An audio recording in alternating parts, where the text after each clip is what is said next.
Namaskar. I'll just run through the invoice format under GST because a lot of people have a lot of concerns about exactly what are these stipulations as per the law. Now, for that, the Public Information Bureau recently issued a tweet also that raising GST invoice is very simple, and they've given some very clear facts about the tax invoice. So what's the saying is that, so as far as invoices are concerned, there are two kind of invoices that can be issued under GST, namely a tax invoice and a bill of supply. And as far as services is concerned, there is a different time limit for issue of invoice for goods vis-a-vis that of service. For goods, it has to be any time before delivery.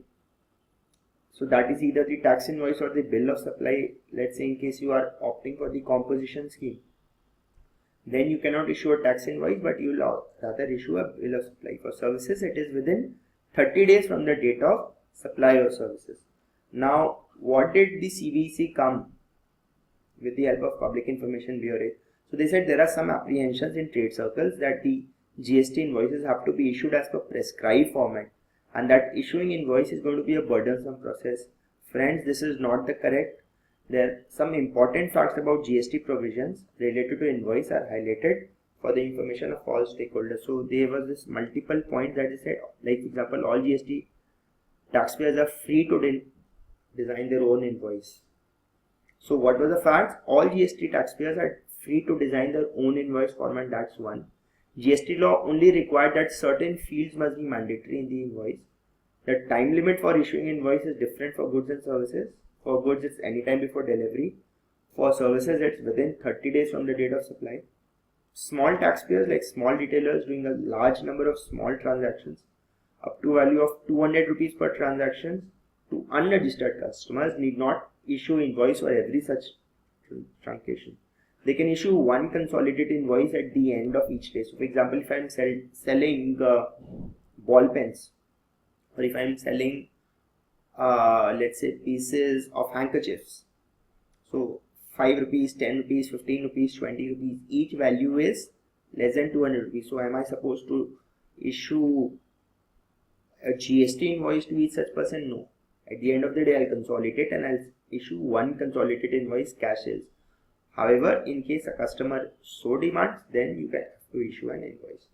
Then in normal circumstances, one copy of the invoice is required to be carried by the transporter.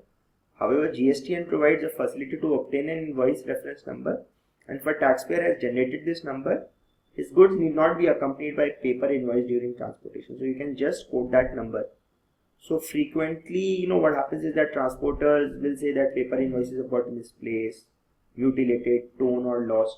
So if your invoice number has been generated at the GSTN platform, that's good enough. In order to keep compliance burden low for small taxpayers, GST law provides that taxpayers with annual turnover of up to 1.5 crores need to mention the HSN in the invoices. So that will now be dispensed with for the smaller transactions. And keeping in view that a large number of transactions held in the banking, insurance and passenger transport section, the taxpayers need not mention the address of the customer and serial number in their invoices because it's humongous data. Where goods are transported for delivery, but quantity supplied is not known at the time of delivery, goods may be removed on delivery challan and invoice may be issued after delivery. So for example, if I am moving goods from my mines to a railway siding and I do not know exactly what will be the quantity that will be supplied at the time of removal, then I'll issue a challan, and invoice will be when the railway rake is loaded, and no need to issue separate bill of supply if VAT invoice is issued for non-taxable supplies. So that's what they are saying, so there'll be a lot of questions that people might have on this. In fact, what we did was try to see last year what were the draft formats that were issued under the GST Invoice Rules 2016. So that was when they said that there should be a GST invoice, one which would mention your GSTIN, name, address, serial number, date of invoice, details of receiver, name, address, state, GSTIN, your consignee, Again, name, address, state code, and GSTIN. Description of goods, HSN. Now that has some specific relaxation. Quantity, unit, rate, total discount, taxable value. So what will be the GST percentage amount, as GST percentage amount, and IGST rate amount. Freight, insurance, parking charges, total invoice, words and amount service to reverse charge, and a declaration.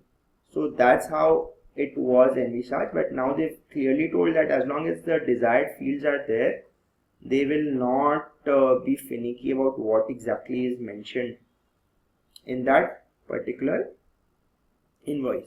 So that's the first thing that they've said, that all GST taxpayers are free to design their own invoice format. Only certain fields must be mandatorily mentioned in the invoice.